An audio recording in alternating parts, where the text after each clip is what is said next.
I think this had a lot to do with my curiosity about sports science.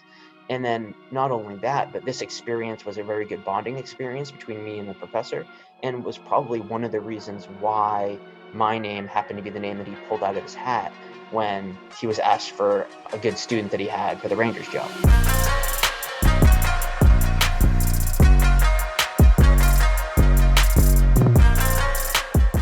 Welcome to the Talking Shop podcast, where I'm here to share stories, lessons, and experiences in sports performance and professional development.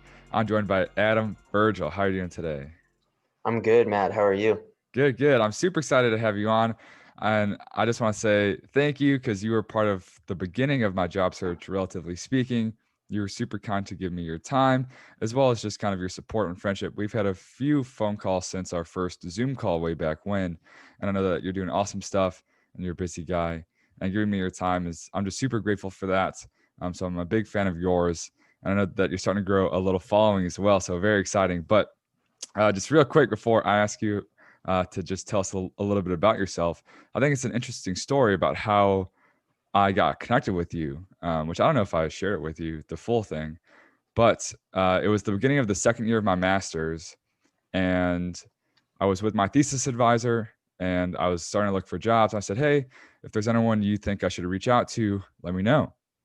As a professional networking, because she's been in Texas for however many years, because I had some rapport with her. I'd worked with her for a semester, and then she sent me to Adam Ancone when he was at a hospital in Plano, like 45 minutes away. And then Adam and I went to the hospital. We chatted. Adam Ancone a few times, like hour and a half driving, so worth it, like 3 times. Then he gave me your contact. So as simple as just there was someone I had rapport with. I was like willing to ask, put myself out there. And then she was nice enough to like actually help me out as well. And then kind of how it led me to you. So I think that's just an interesting story on how crazy this stuff can work out, and how there are awesome people like literally one person away. So for those who are not familiar, could you please tell us a little bit about you, Adam Virgile? Yeah, sure.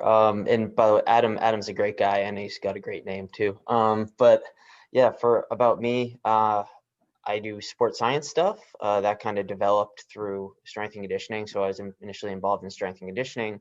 That was kind of my passion, is just trying to enhance performance in any way that I could, and I felt that improving physically and physiologically was a way to do that. And then all of a sudden, I'm put in an environment where data is being collected, and I didn't really understand what it was all about, because through school I was taught really well how to cue athletes and run and periodize programs, but I wasn't taught too much about using data to influence programming decisions. And when I was exposed to that stuff, it fascinated me, and I tried to learn more about it. And ever since, I've kind of been curious, because there's so many different ways, like sports sciences, there are a lot of things that go into sports science. So it all kind of gets me going, like trying to figure out what we can use and how we can use it to potentially enhance athletic performance outcomes. And Adam has done a lot of stuff along the way, from pro hockey to college to consulting to now he's doing his PhD, if I've missed anything. And he also makes some awesome infographics and YouTube videos on how to do Google Docs and how to support science through Google Docs that I know a lot of coaches have gotten a lot out of thus far.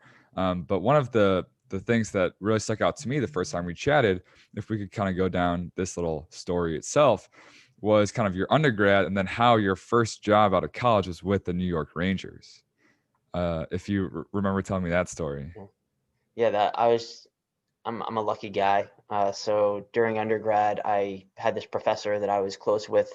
I kind of went out of my way to help him a bunch. And then right when I got out of undergrad, right when I graduated, I was doing what any normal, I think, grad would do, and trying to figure out the rest of my life and what I was going to do. So as personal training over the summer, kind of out of nowhere, I got a call from this professor saying that he knew of a job and he think I'd be a good fit for it.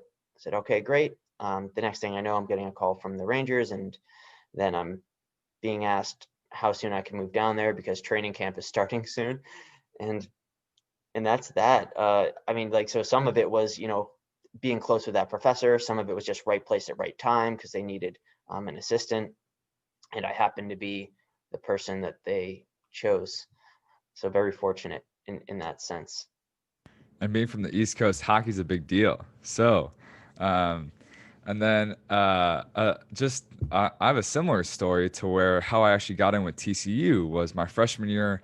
I just like sought out the harder teacher, you know, because I like wanted to learn stuff. And then we kind of clicked, and then I did stuff outside of the classroom for him, and he kept giving me opportunities. And then when this internship, or sorry, graduate assistantship at TCU came up, I was the first person he thought of. So I think that there's a lot to be said for just like working hard for the right people, not necessarily with this like end goal in mind of like, oh, they're going to help me get a job or they'll help me get a GA ship. But if you work hard for the right people, good stuff usually happens. You know, we can't speak in absolutes. But then the next part of your story, kind of chatting on, because you were hired as the assistant S&C coach, correct? At first. Yeah, correct. And then that turned into S&C/sports science. So could you chat on kind of just like your first few years and then this data thing came up and then kind of how your time at the Rangers, how that kind of morphed into what it did? Yeah, certainly. So one of my duties, I knew this going in, was to help manage the data collection. I knew that there was data being collected there. So when I got there, I was doing a lot of assistant S&C, like I was on the floor, like trying to implement programs. I was also helping collect data, like within those programs, with the software that we used. And then I started, once I got more into it, we were collecting a lot of information, a lot more information than I kind of was used to, like stuff coming from heart rate monitors and different devices. And I didn't, because I was also new to hockey, because I never really skated in my life prior to then. Um, all this information and what it meant and how it could be used was very interesting to me. I got really curious about it, and I just started using tools that I had available to me to try to figure out more about it, like Microsoft Excel. So I'd go in and try to interpret the information and visualize it because I was the one managing the collection. So like I saw all the data coming in, and eventually those reports got, went to the head S&C, and then eventually they were being discussed with coaches, and ultimately more questions were being asked. Like at first it was just kind of a passion project for me. I was like, oh, this is interesting, I want to look at this, and showing the head S&C and be like, hey, what do you think about this? And he's like, oh, that's cool, now what about this and the other thing? I'm like, okay, I don't know how to do that, but yeah, all right, I'll do it. So eventually it just kind of evolved in that way, where information was presented, questions came in and more questions, and eventually I was spending more time on the computer doing that type of stuff than I was with the athletes. And eventually the organization asked me, like, do I want to do more of the sports science type of stuff, or do I want to do more of the S&C type of stuff? And I chose the sports science because, like I said earlier, I was really curious about it, and it was exciting for me. And they then they said, okay, cool, tell us what you do, write us a job description, and you're good to go. So that's kind of how it fell into place. Awesome. Then last kind of thing about your background, if we could chat about your content, as we both, I guess, kind of make content, but your content, kind of how that's a personal passion project of yours, and then also kind of just where you're at right now, kind of with your PhD as well. If we could just touch on those two things. Yeah, well, the infographic stuff was, it initiated during my time with the Rangers, where I was new to hockey, like I said, and I didn't know a lot regarding hockey research. So I just went really into depth in that and tried to figure out the sport as best I could. And I noticed things that were going on in the organization that didn't coincide with what I was reading in the research. So one of the things that I wanted to do was inform people about what research was saying, just in case they didn't know what it said. And there were probably reasons why things were being done in a different way. Not everything needs to be evidence-based or should be evidence-based. But so to communicate that information, I started with, sending journal articles, and then those were too long, like people didn't want to read those. So I made like summaries, like little summaries in Word documents, and people didn't want to read those either. So I started creating pictures, and that worked a little bit better. And then pretty much they said that I should expose these to more people. So I made a website to put those infographics that we call them now on. They're not as good as yours, but they were something that people could look at, and that's how that initiated. And then the Google Sheets or the Excel, all that stuff was kind of just from a class that I was teaching. So I was teaching a class, and then they asked for information on an Excel project, and I would post videos on YouTube, and then I shared one of them on Twitter, and then that video got a response that I wasn't really expecting. So people were asking a lot of questions about it and were asking for different things. Like, I think it was on like some monitoring stuff, and they're like, hey, do you have one for GPS? Do you have one for this? Do you know how to do this? And like, I do know how to do those things. I don't have any videos on how to do them. And they said, well, can you make a couple? Okay. So I just created videos and put them online because people asked questions and needed information. So it kind of developed organically. All the content is just kind of organic based on what I thought people wanted and needed to make themselves better. And then could we touch on kind of what you're doing now and where you're heading in the next few years? What I'm doing now is I'm doing my PhD. I'm helping UVM with sports science. Currently I'm working with men's basketball. Last year I worked a lot with men's ice hockey, and I'm helping them collect and interpret and disseminate information. So for my PhD, I'm going through coursework right now. So I'm still trying to figure some things out. I have a very strong idea of what I want to look at, but nothing is finalized. I'm very interested in how perceptive measures influence sport-specific performance outcomes, and that those perceptive measures might be something like RPE or well-being. So I'm trying to collect data related to those items and also trying to figure out ways to quantify sport-specific performance. That's what my focus is right now. Awesome, very exciting, and I know that it's a ton of stuff. So I want to say thank you again for your time, and I'm super excited to follow along. And I know that we had a fruitful discussion when we first chatted about SRPEs and kind of what I had done at TCU. So I'm looking forward to kind of whatever you learn, and then just like info dump on me. I'm sure I'm going to soak it all up. So I'm excited for that kind of future chat. But so that's a little bit about where you are, your background, kind of how we know each other. So we will get into it. Kind of first big question: what is the coolest story you have thus far in your career? The coolest story for me personally, it might not be cool for anyone else, but so I remember it must have been like 2009, 2010. I don't know, 10 years ago or so. I'm a Boston Celtics basketball fan, and I remember them playing the Los Angeles Lakers in the finals. And a guy on the Lakers, his name is Derek Fisher. He's a good 3-point shooter. I remember him having a couple of key baskets in a couple games that pretty much, the Lakers beat the Celtics in the finals. I wasn't very happy about it. I didn't like Derek. Not that I didn't like him as a person, but I had this disdain for Derek Fisher because of what he had done to us. And then, so I get to the Rangers, and we share a facility we shared a training facility with the New York Knicks. And there are a lot of communal areas. Like, I had lunch with, I communicated with Knicks people a lot, and they ended up hiring Derek Fisher as a head coach at one point. And I get it. I was very fortunate in that I was able to meet him. And I remember my first conversation with him being like, you know what, this guy is a great guy, and now that disdain is completely gone. I love the guy. So I guess that's my coolest story. It's crazy how, like, whenever we have those preconceived notions or kind of just assumptions about someone, it's usually the exact opposite.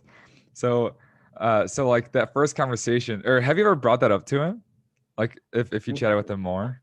No, I didn't chat with him too much. Like, it wasn't like we were like best friends or anything, but I'd run into him time to time, and it's just, we'd say hello, like just ask each other a couple questions sometimes. And but yeah, I didn't like, actually, when I didn't like it, disliked him because of his great performance, Yeah. and not because of anything else. Yeah, it's funny that he's just. I mean, to me, he's just an awesome guy.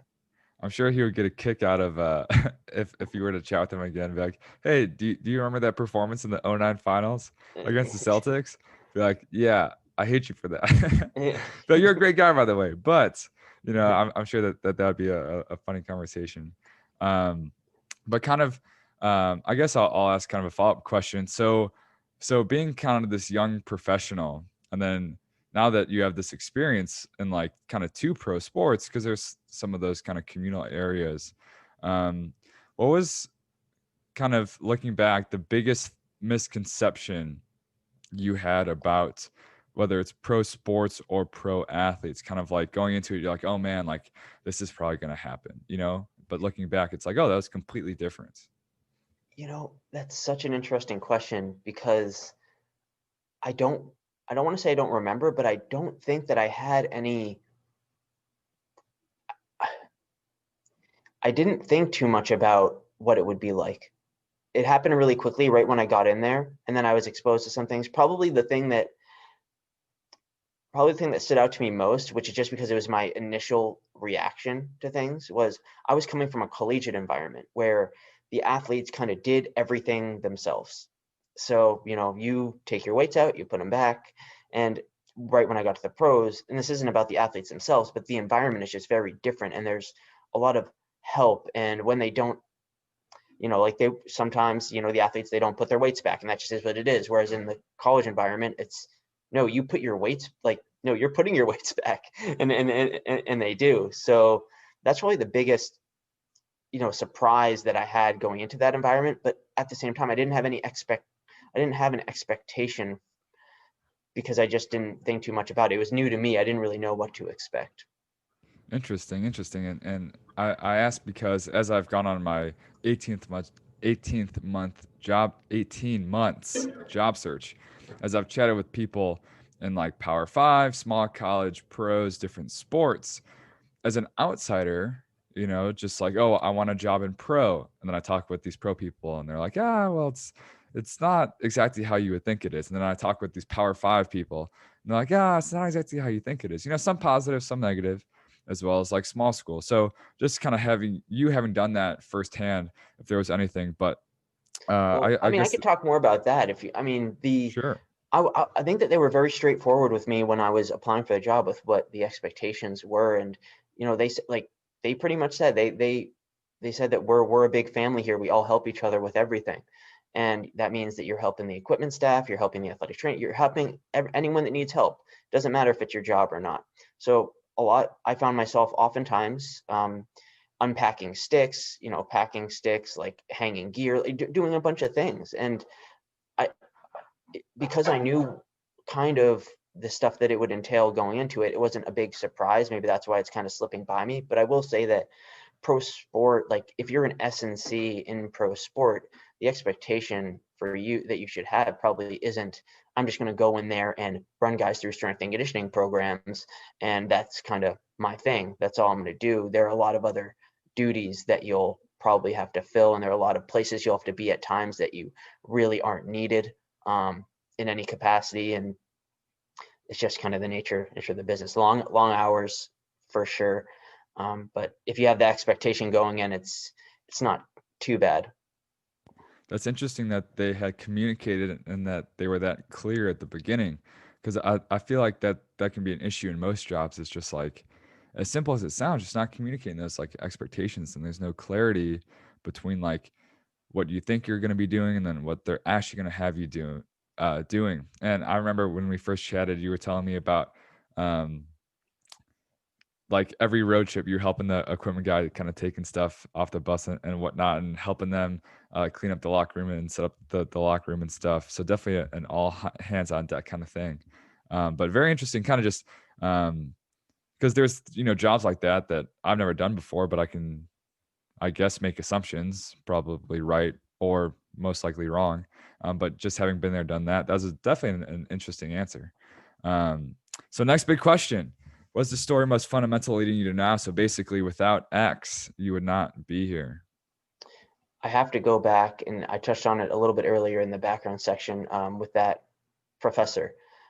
So I think that at UVM, this one professor, he asked me, I think it was a decision that I made where he asked me, do you want to help me test UVM athletes in Wingate testing? First of all, I didn't know what Wingate testing was at the time, but I said, yeah, let's do it.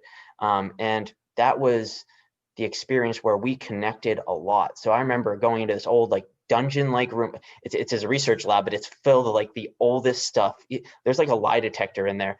So there's like the oldest stuff in this room. And I remember going into it being like, wow, this is a crazy place. And then it was my first exposure to like a research lab environment, I think, during undergrad. And the UVM ice hockey athletes would come in one after one and get on this bike, and he would figure out how many kilograms needed to go on this little wheel. If you're familiar with Wingate testing, you know what I'm Yeah. talking about. And then he would like have me like load different plates on, and then I'd have to like kind of hold the bike too because the bike would shake and whatnot. But the coolest part about this experience was after each test and after all the testing was over, like there would be a printout. Like the software would print this sheet out on a piece of paper, which would have like every 1 second increment and power outputs and different things. And he would go over every single, like, it sounds really old school now, but he'd go over every single second and like highlight things.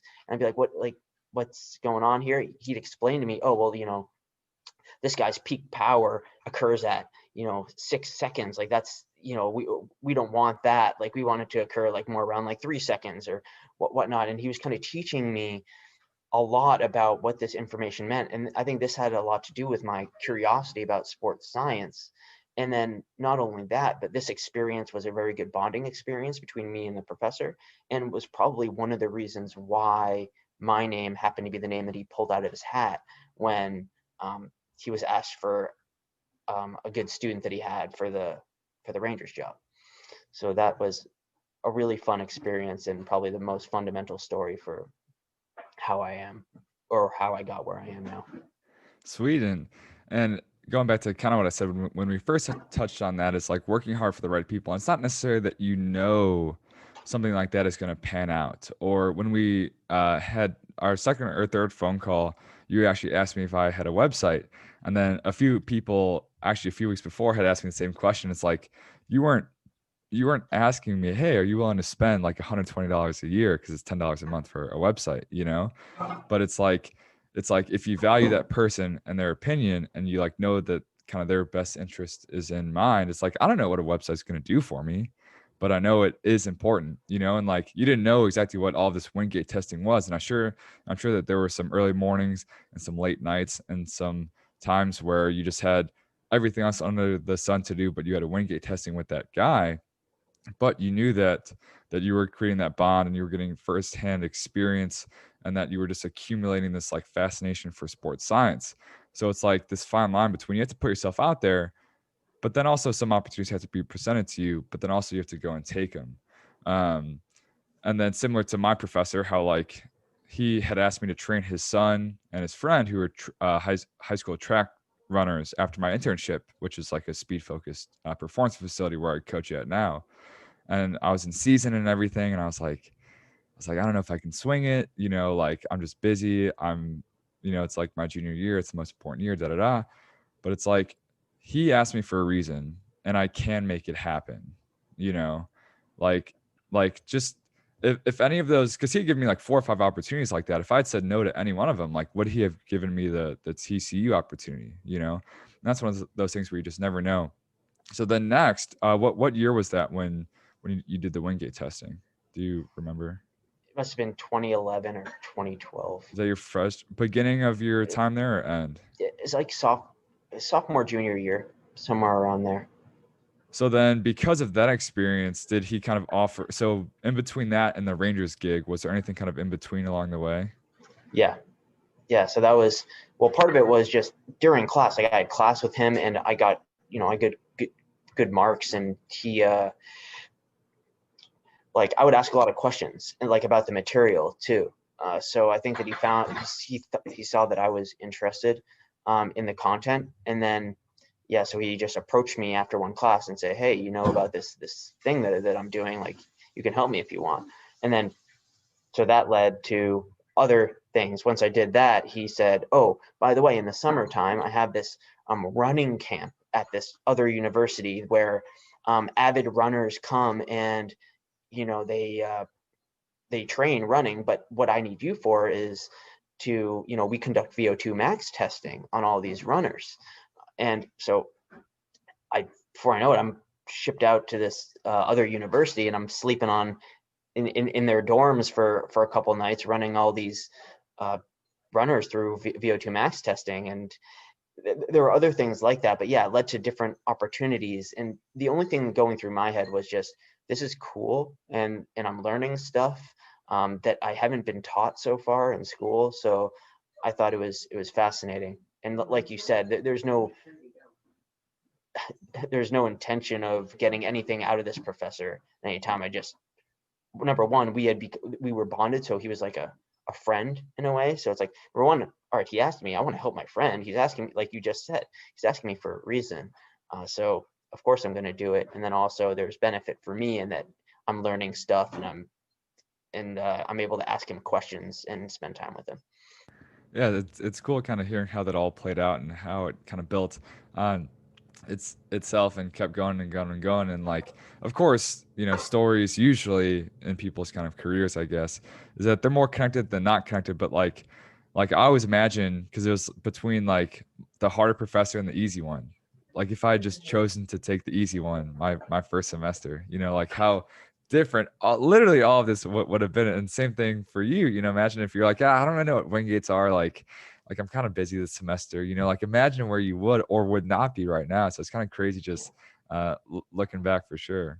Yeah, and it's interesting because that, like, the connection. Well, I found out the connection is a very strange one, in that the so the professor was there for a long, long time, and the Rangers, way back when, like many years ago, they had their training camps at University of Vermont. And that's where the head SNC at the Rangers happened to have been there a very, very long time too. So that head SNC knew my professor, because my professor is an exercise physiologist, and they communicated during those training camps, which are a week or so a year for maybe like a couple of years. And that happened to be one of the people that the head SNC reached out to about looking for someone for the job. Like, totally, like all these interconnected little parts of little things happen to come together to create something. But part of that, like you said, is just being a nice person, and connecting with someone, and not just connecting with someone, but making strong connections with people. And then kind of tying that into kind of how I know you. So my boss left TCU, and then my new advisor, like she was the director of the athletic training undergrad program, but she just like, I don't think she was technically allowed to have graduate students, but it's fine. I didn't say that on air, but we'd worked together for a semester, and I was with the beach team. So then she was kind of advising me with that, however she could. And then it's just crazy how like, well, the least likely of people, I had connected with her, and then she had met Adam Ancone at these like athletic training seminars. So something not even related to what I was doing, but then he ended up being the director of sports science at this like local hospital. So it's crazy how like you literally never even know. And that led me to you, obviously. But kind of last thing on that topic, as I've been going through this monster job search that I probably talk about way too much on my podcast, but people always say it's all about who you know, but that's a complete lie. It's all about who knows you, because jobs are filled before they're even posted. Because if you think about it, in one organization, let's say there's 5 people like associated with that new job. They each recommend 2 people. There's 10. That's the whole applicant pool right there. Or they each ask 2 people that then each know 2 people. So, because you use the word connection a few times, like how many people are connected with you? How many people know who you are as a person? I can say I know Adam Ancone because we've exchanged emails, right? But does he know who I am from spending 2 hours at his hospital multiple times? He knows who I am as a person, et cetera, et cetera. So I think there's a lot of little lessons in that story that kind of all bring it together. Do you have anything else on that one, Yeah, or no, I shall we think you move bring up on? a good point. Like the process that you described is totally accurate for recruiting and getting jobs, and that's where like when I'm clear that it has to be a strong connection with someone, because nobody, if you're going to give a name to someone and you feel like you're a respected person, you don't want to give a name of someone that you don't know very well.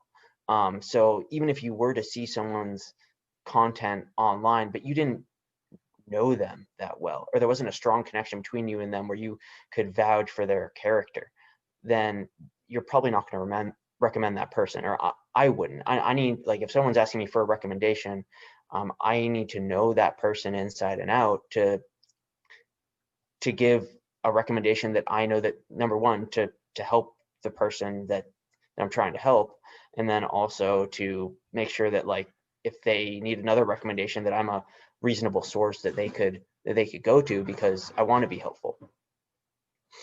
It's all about who knows you.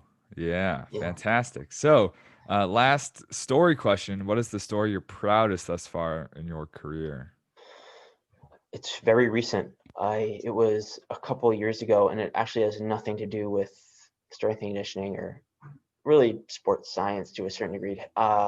During my first year of the PhD, which was last spring, I had an opportunity to teach a course, and then it became, you're going to teach a course, but we also kind of want you to just create it from scratch based on your experiences.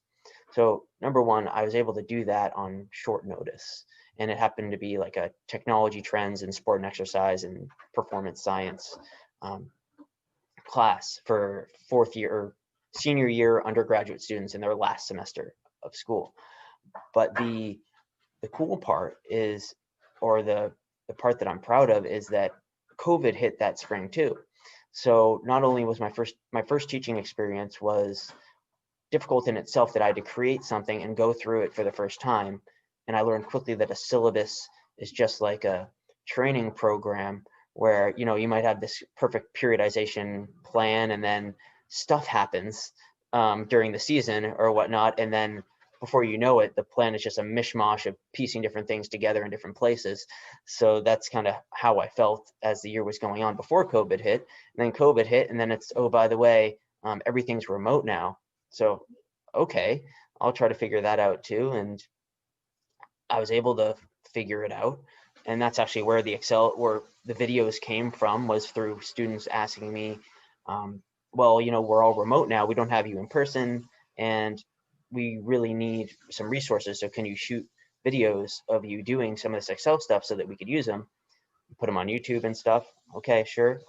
And I made it through that semester alive. It was a great experience, and I got some notes from students that made me feel really good. So that is probably my proudest story so far. Making it happen. And it's crazy how, like, of course, in COVID, some people aren't in the best situations, and um, being thoughtful of that. But like, how if that had not happened, and then you didn't have to make those videos, and then how it, kind of what you're doing now with the video stuff, kind of how it all comes together, and even in the least likely of situations, there is like that the kind of silver lining. But so, just briefly, because that's pretty interesting, kind of making it from scratch. Like, so what was the title of the class again? It's funny because I don't remember it. It had something to do with technology trends in sport and exercise, and also like sports science and in exercise. Awesome. So then, two questions kind of on that. So like, why that topic, and then kind of from beginning to end, I guess, planning at least, and I love when we can bring stuff full circle, bring it back into training and whatnot. But kind of like, why do you think that that topic was interesting enough or valuable enough to make it that class? And then second, kind of like, how does one make a class? Wow. Well, for the first question, I think I felt that it was valuable because it was something that was a lacking. So just to tie everything together here, I went to undergrad at UVM, and I'm doing my PhD at UVM, and that's where I'm taught this course.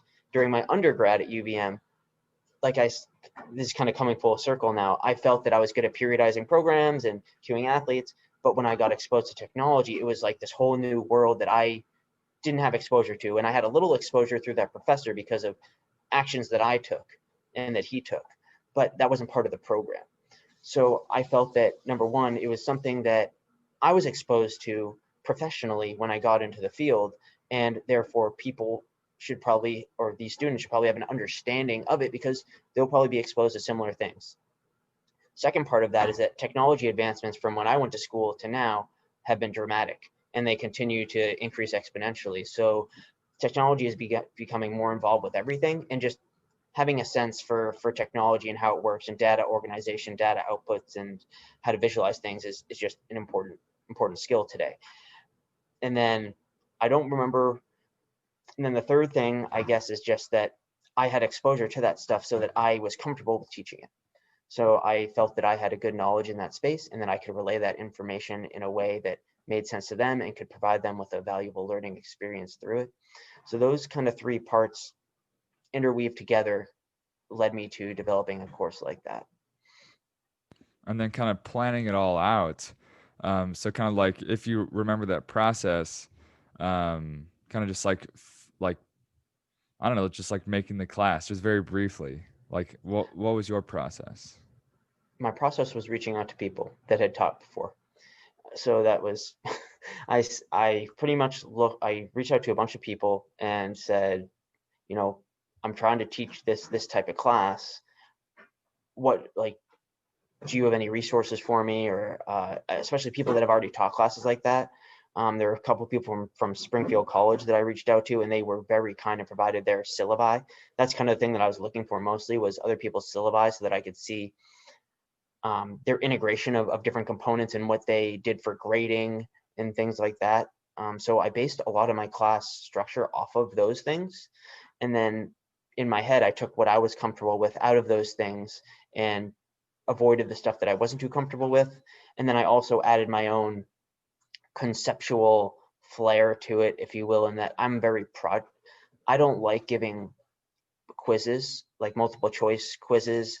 I never really felt that information stuck with me in school, so I tried to make everything into more of a project and a hands-on learning experience. So I took syllabi from other people and kind of my experiences in school and how I learned best, and threw everything together to create the course. An example of a hands-on thing that I did was I needed to take attendance. Well, I didn't need to take attendance, but I wanted to. And one of the things that I did with my course is we had a Google sheet. We had a communal Google sheet. Each class person had a unique ID that they got to decide on. They got their code name, if you will. And the way that I took attendance was in this Google sheet every day. When you come in, I would have a question of the day and you'd have to kind of answer it. And that would let me know who was here and who wasn't based on the code names that were in there. And then I asked them how to rate how their energy was, how they slept last night, the intensity of exercise yesterday. These are all exercise and movement science students, so they kind of get this stuff. And we filled out this sheet every day. And I incorporated it in the class, and that every day with this Google Sheet, we went through a different thing to help aggregate the information or to learn something new about data organization. And an example is, so we found out we were doing calculations on the percentage of people that were injured on a given day. And some person typed in the word out wrong. They typed it like OUR, like hour. And our calculation wasn't adding up to 100%. And as a class, we had, okay, so, what's going on here? Why is this not 100%? And we go through the steps of looking through the data, why that is. And it's like, okay, well, this was typed in incorrectly. Now, what can we do to potentially mitigate that from happening again? And it's like, okay, let's go through data validation. How can we, make this, instead of maybe entering it in manually, we can make it into a drop-down list that only accepts certain fields. So that helps improve our data accuracy. It's kind of like, so we went through that process every day where we just collect the information, work on a visualization that was ultimately used to inform the decisions that I made for the class. Like, for example, I was like, guys, we want to use this so that like if I know that if everyone slept really bad last night, and I have some hard content planned for today, we might go with easier content and save that for the next class. So we're like developing like dashboards on like the classes like sleep and energy and different things, and just going through those processes as a class at the beginning every day, which is really almost half the class every day, I thought was a really valuable integration of various components from a lot of different syllabi. But that's kind of the way that I like to operate. Geez, I want to take that class. That sounds awesome. And then last thing, kind of to touch on that, and then I'll ask you the last question. So I was just catching up with a friend of mine, Dr. Robert Sauceman at Mizzou. He was on TSP 60 something, 70 something. And he was talking about how he actually taught a class for the first time. And kind of just, I had expressed to him that now that I'm full time where I'm coaching and we have interns, that I would be like taking them through this like sports science part of our internship at this like private facility. And just like simply just hearing his process, and just like, oh, how did you make your syllabus? Or like, how do you structure your class? Like, I just got like just one call with one person was so huge. So I think that there's like so much to be said on just like putting yourself out there, saying you don't know it all, but then also just like hearing what people have done and haven't done. And like one thing I always say about like job searching and networking is like, there's so much you can only learn from experience. You can go and do it all yourself, or you can just like ask people who have been there, done that. You have to ask the right people who are nice. But Without a doubt. Yeah, yeah, no, Mary Kate Fight was someone that really helped me from Springfield with that syllabus stuff. So I had to put her name out there. She's a sweet. very, Yes, very nice person. Springfield College is a very legit school. So, last question. So I love the theoretical and the stories, and it's super cool, kind of connecting all the dots and stuff.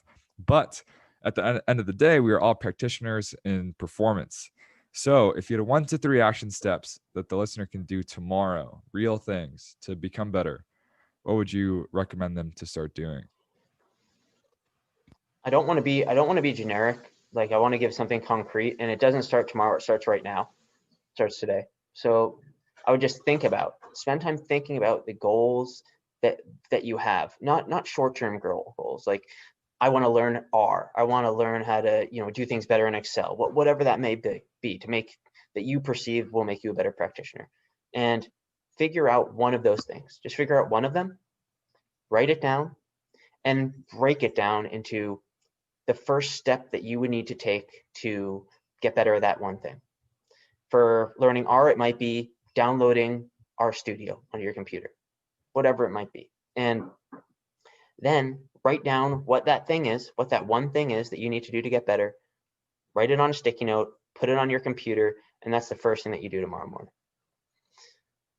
And then when you're done with that, write down the next thing that'll lead you one step closer, and you're doing that the next day.